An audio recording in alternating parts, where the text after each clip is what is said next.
To auto balance our quarter mass haul, we want to create and set up our haul ranges. The haul ranges are used to define the earth moving vehicles available for the corridor mass haul.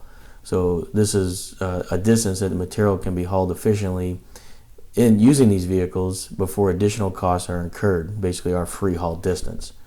For any earth moving vehicles, there basically is a distance where hauling earth becomes uneconomical and involves extra cost.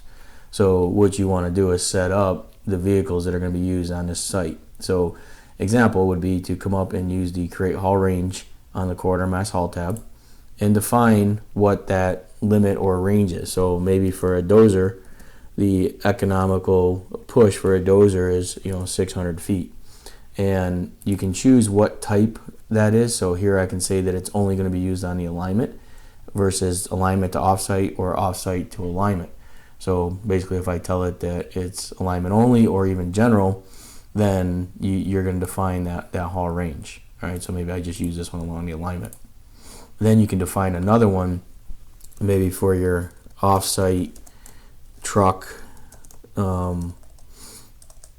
material. So maybe an offsite truck, you can do an on-site truck. Maybe this is a range of 2 miles or 3 miles or whatever. So you could put in that value, and you'll see that if I put in 2 with the MI, it actually converts it to the feet. And then I could say that that's for my offsite or alignment to offsite. So maybe this is what I'm going to use to haul off material, and I can apply that. So you can create as many of these as you need to, and you'll see that those haul ranges will be defined down here.